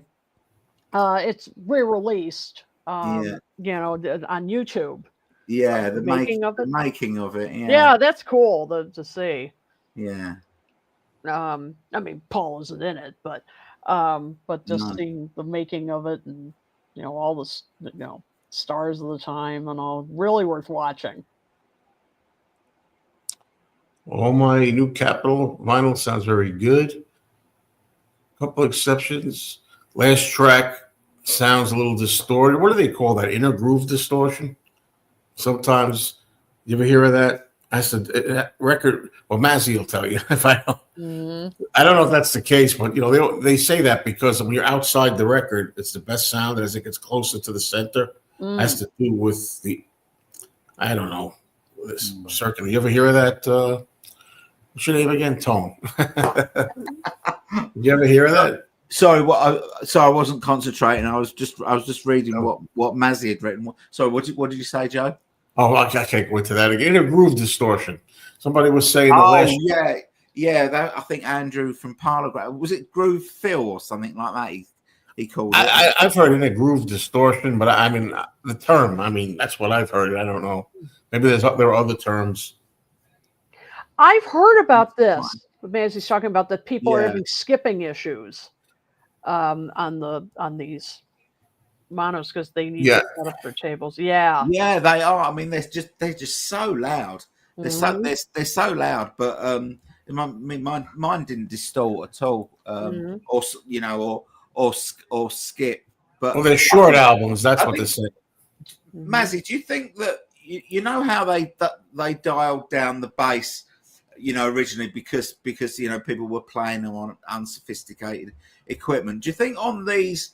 I mean, I know they haven't been remixed, but do you think that they used the original bass prior, you know, how it was before they dialed it down a little bit? So basically, you got the you know the full impact of the bass on these records was the bass is much louder. It's even louder than it is on the UK It monos. wants to be linked. Mhm. Hold on a minute. We got a little time, so why not? Mhm. Let me do it. Yeah, but I had heard about this that a lot of people were complaining about their skipping. And, Yeah. And you know what I say? I hate to say it because I'm getting back this way again. CDs, folks. I'm getting back to it. Sorry. You're not gonna be doing another purging my vinyl videos. Well, I have been purging, but I haven't been making a big thing out of it. A little here and there. Yeah, absolutely. Mhm. You know, time to move on. Hey, here he is, Mazzy.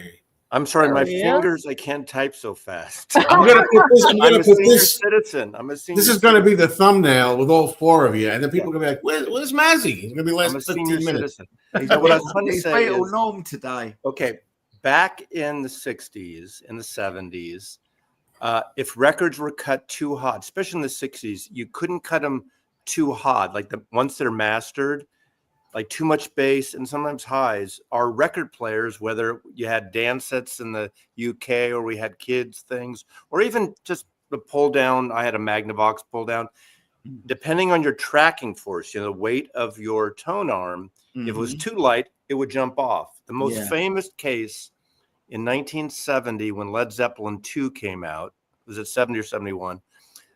Robert Ludwig, who was a mastering engineer, cut that album really hot. Okay. So it was really loud and it was going off, jumping off kids' tables and young people's tables. And Emmett Erdogan, this is a long story, the president of Atlantic Records' daughter would play that record and it would jump off her kid's turntable. So Emmett Erdogan, the head of Atlantic, would have someone else recut it. So now, if you find those in the dead wax, that clear section between the label and the end, if it says RL, Robert Ludwig, if you find a Led Zeppelin 2 in good condition, that can be an $800 to $1,000 record. I know. Yeah, I was because everybody trashed them. They cut, rolled joints on them, they stacked them up, and it sounds so rockin'. But turntables at the time couldn't handle it. The tables today, most people have tables that can handle it. Same with the Beatles. Same with jazz records. Things were like if it's too deep or too high, they would compromise. But it wasn't a big deal. We didn't care. We didn't notice the difference. And so if you play like the new cut of the Beatles now, you'll hear more bass, you'll hear more highs, depending on your system. And a lot of people they need to go to the high end. Look on if you have instructions on your table, the weight. Go to the higher end. Don't go over it. But if it says 2 grams or 1.8 grams, go to higher. That'll help. It won't skip because a lot of people. Someone said they put it on, it would go across 3 tracks. Or just play your 2004 CD, capital CD. Yeah, that's fair too. No, but seriously, the RL thing, I knew all about that with Zeppelin, but I didn't know that it was undesirable at first, and then that now it's. Well, people have. I mean, equipment's made better now. Like if you have an old turntable, I mean, obviously, if you have a Crossley or maybe a cheaper, you don't have to have an expensive turntable. I'm not saying everyone has to have an expensive turntable, but you have to have a decent one that you can adjust and you just readjust it. People are afraid to play with their counterweights and stuff. And I understand that. So, the old counterweights. those Led Zeppelin ones that were cut particularly hot, were those the early issues on the Purple Atlantic label, the one with the It would purple? be was it a purple? I thought it was red and green, but I don't remember it. But it was the It's first. it's the red and the green Atlantic. Red and green, the first pressing in America. I don't know if UK had the Robert Ludwig cut, but there were hundreds of thousands of them. So you'd think they shouldn't be, but people trash those records. But even a crunchy one will go for $100. Yeah, in my store all the time when they get one, it's like But I've seen them go for like $800 to $1,000 if it's in pristine condition. It's crazy. Wow. I wouldn't pay it, but I mean it's crazy. But I've heard it. And it's if you hear it on a good stereo compared to just a regular pressing, oh my God, like a whole lot of love on that record. Oh my, it shakes. I mean, we played it, and when they get one, they have one now on the wall in my place. But what I was wondering is, I finally found the piece to my phone. Hold on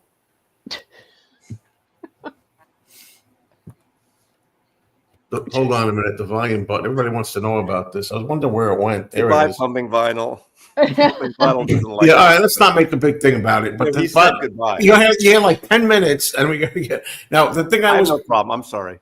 No, the thing I was going to say about it is, weren't there other? There's at least one or two other Zeppelin albums that have the RL presses too, aren't there? Yeah, but they're not the same hot cut. At that point, he would not cut it as hot. Yeah. Well, I found this thing. I was wondering where it went. Sticker Mania says he sold one for $2,600. That's crazy. Yeah, Mr. Frank. I was going to say hello, Frank, but it's tough when there's a lot of people on. Was it in shrink and almost like brand new? What? Jesus, that's good for you, but that's a lot. Well, Frank's all about he's making the money. Mr. Sticker Mania. Yeah, I found my little. This is great that I found this. So. Let's see. We still got a little bit of time. Anybody other Beatle music related? To the Beatle box, the Capitol box. I was surprised how much better it was and is than I expected. I didn't expect much at all, and it's really good. Now, if you don't like the American Beatles stuff, fine. You're not going to like it, but the sound of it for what they are, for what Dexter did back then, what the guy did now. They don't have the exact tip-on covers, but they're nice covers, and most of the pressings are pristine that I've heard. I think it's one of the box sets of the year. I was really surprised. Wow. I expected to hate it. Yeah, and I'm hearing that everybody's saying it was pretty good, but I'm not going for it. Me either. I'm a vinyl guy mostly. I have CDs, a lot of CDs too. Well, I have vinyl too, but I'm not spending the extra money for the Beatles story and all that jazz. No, I didn't buy the box. I just bought the 6 individual albums. I already had a Beatles story that I bought in the 70s. But they were some of the quietest records. New records straight out of the string that I've had for a long time. Exactly. I was surprised. In the material world, no jumps or anything like that. But in between the tracks, little crackles and pops. These were absolutely silent. Wow. But other people, on my channel, they said about theirs that. That theirs has got jumps on it and it's got crackles and stuff. So it really is a bit of the luck of the draw, isn't it? I think. The thing about the Beatles story, it's too bad they charge so much and include it for $130, whatever. Yeah. Wow. But I tell you, from a nostalgia, like I have 2 other copies, so I didn't need it either. But think of this. In 1964, we didn't have the internet. We had maybe some teen magazines. There was that one Billy Shepherd paperback. This was like a radio documentary that you could play at home. Sure. It was great. So it served a purpose then. It's kind of obsolete now, but like any sort of album really with interviews on them, they become out of date very quickly, don't they? And that's pretty quick, that one. I'd rather listen to hear the Beatles tell all if I was going to listen to either one. So I didn't bother with this either. Yeah. I wondered if anybody had gotten. Oh, you got it. Yeah. And how's it sound? I haven't opened it because I'm not gonna. That's the collector side of me. I don't need to open it because I know what the song sounds like. Oh, you got to be careful. There's a lot of people out there that don't like that. As Beatle collectibles, believe me, I'm secure. I have multiple. When the Beatles, when they in 1980s, 87, when they went to the CDs and they changed all the American albums to the UK configurations, I went to Tower and I knew friends there, so I got discounts. I got the entire American catalog. I figured I'd get it for the last time, and I have those sealed. I think I opened one. It's a purple label. It might have been, or when they went back to the rainbow again. So I have the latest editions there, which they're not worth a lot, but maybe they're worth $40. Wow, Capitol albums are $21 only. Oh, that's a good deal. No, I made a decision because I bought 3 issues of things in the past. I said, no, I'm trying to like cut down things. That's what I'm trying to do. And I said, no, I'm going to stick with my originals on this one. And that's what I've done. I'm pretty happy with it. Somebody said they think I have FOMO. It's a new modern term, FOMO, fear of missing out. Yeah. No, thank you. If I wanted it, I'll go right now and get it. I'll leave here with this running and go get it. In the old days, you could go to Tower Records every day till midnight. Oh, right. Yeah. I miss that. Not that I go out at midnight now, but You must have stores where you are, though. Right? Were you in Seattle? Seattle. I've been in Seattle for 10 years. Native San California. Francisco. Oh, I have like 12 record stores around here. Yeah. In the area. And they close at, I think, 9:00 is the latest on some of them earlier. But when I worked at a record factory chain, every Friday and Saturday, we were open till midnight. And we used to get the locals we knew and some of the local celebrities, people like, I remember Eddie Money's first album came out. He would come in at like 11 o'clock to cash a check. Because remember, no ATMs. Sure. So you go to record store, you would cash his check, and he was buying like cocaine or something. You're trying to get $200 or $100 check, and they'd go to a record store and cash their checks. These guys. Oh, that's funny. Yeah. Think about it. How did you get cash before ATMs? Yeah, that's true. We did it. Yeah, I remember those days. Right. That's one of the few things I like better about today. Very few things. It's one of them. No smoking is another one. Yes. Yep. I don't think I ever had a checkbook before there was ATMs. I think there's always been ATMs. Yep. Well, actually, the person who comes here, the girl who comes in, she has a name. We Are Smelly. Is her name. And when you're talking about the box on the records, I'm talking about, my mind's still on the I Want to Hold Your Hand that I said I don't need. I might get a free copy of that. That's not why I didn't buy it. I mean, if somebody's gonna give it to me free, I'll take it. But I'm not. I have the original picture sleeve from '64 single, and I also got, I think in '84 I got that one as well. And I was just like, I don't know. I don't have to get the new one too. And the only difference, well, obviously the mix is different, I guess, or not the mix. Well, true that. It's a heavier stock than the 30-year-old anniversary, right? Like a cardboard stock, and it's got the small like European hole. Oh, well, I'm a fan of the bigger American single. I bought one. It's like $14, $15. It's a lot for a single. Oh, I did. I bought the Strawberry Field several years ago. I mean, up until recently, I don't know. I never thought it would happen to me, but I'm getting there. I think I'm arriving there where I'm like, wow, all these guys used to bring in stuff, and I said, what are they doing this for? Selling their stuff. I'm getting older, and I don't. That'll never happen to me. I said. It hasn't happened to me yet, but it's going. Yeah, well, you just hit 70. I hit 70. It will soon. Oh wow. Yeah. I don't know. I was born the year of the Stratocaster guitar.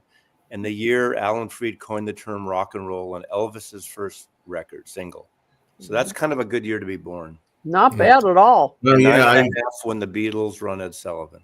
I agree. The thing about Can't Buy Me Love, that's the only original sleeve that I don't have.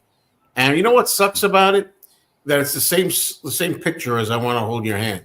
Oh. Like that makes it like, well, even if I was gonna buy spend a little money to get an original of Can't Buy Me Love. Is that the orange cover? Is that the orange color? No, it's I'm Happy Just to Dance with You. Oh, I think right. has the orange. I have cover. all those. I can't remember now. Yeah, but it's the same black and white as I Want to Hold Your Hand. So I'm like, Oh, you know, it's not. It doesn't even give you that extra incentive because it's a good different photo or anything. It's the same one. And so that's why I just can't ever see myself spending a lot of money to get it. On that one, I do have a reissue on that one. Hey, Kit, where do you teach your class? What how? it's online, Right.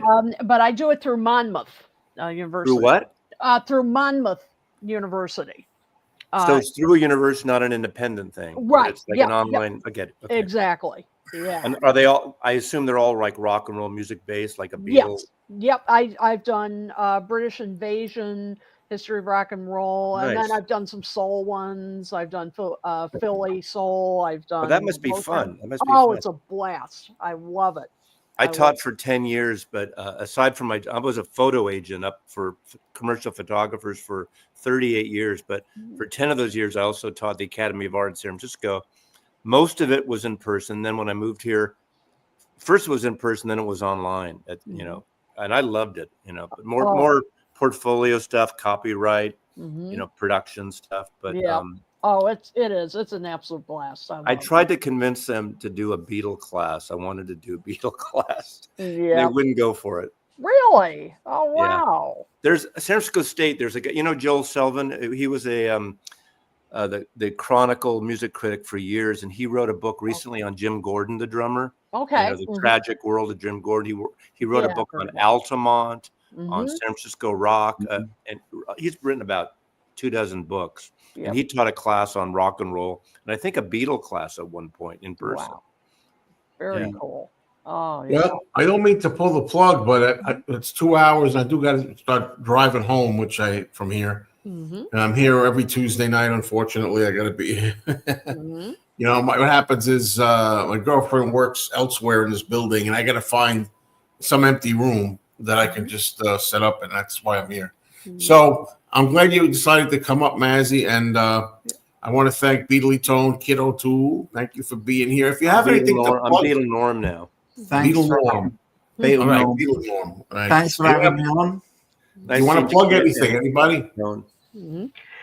Details about my yacht rock class are coming very soon, so just keep tabs on my website, kidotoole.com, and my Facebook page.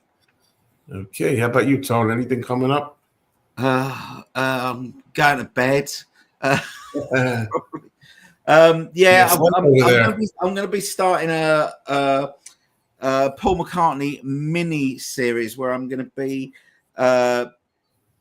picking the best and worst songs from each decade of his solo career. And I'm not going to be doing it one after the other. There'll be other things coming in between, but that's a little project that I've set myself. I'm not sure how I'm going to deal with the 70s. But I've got a few ideas about the other decades. But yeah, that's coming up on the channel over the next few weeks. All right. What's going on over at your channel, Mazzy? There's more music stuff. Only maybe 5% of it is Beatle related. I know he's very proud of saying a lot of times I don't have a Beatles. I just could. You know me. I love the Beatles. That's my. I know. I mean, look at this. Look at there. Yeah, I know. No, I understand, but you But can't talk. I couldn't. I don't I want to go talk crazy about doing only a channel on Beatles. I hear like all you. kinds of music. Yep, I hear you. So do I. It's kind of weighs me down a little bit because there's so much other music that I like. You know, I've been buying music since the 70s, and there's so many other artists that I like. But whenever I do a video on other artists, I have done some videos on other artists talking about other albums or whatever, not non-Beatles related. The people that subscribe to my channel, they don't support it in the same way as they support Beatles. Same thing happens to me because they know you're a Beatle channel. Those are the people that came to you. Yeah, that's not what they're here for, really. No. Yeah. It's not that. It's not the fact that they're not interested in the music. Probably just the people on your channel. Same thing happens to mine. I've done videos. Yeah. You know, I did a Bruce Springsteen video. It didn't do much. You know, I don't even like Springsteen, but I liked at least 10 songs. And one time I talked about the ones I liked. Yeah. But I do like 10 songs. I always think of my channel like sometimes I want to say things like I think like Dylan fans, Springsteen fans, Beatles fans, and Dylan fans are friggin' lunatics. They're crazy, and I want to be like William Shatner on Saturday Night Live when they say "Get a life." Have you ever, right, that type right. of thing. Because sometimes it's so obsessive, and Yeah. I like to make fun of it, but I make fun of myself too. So Yeah. Absolutely. Right. All right. So those very prophetic words. I will say thank you. Good morning, good evening, good afternoon, whatever time it is, and I will see you all soon. Take care, everybody. Save everyone. Bye.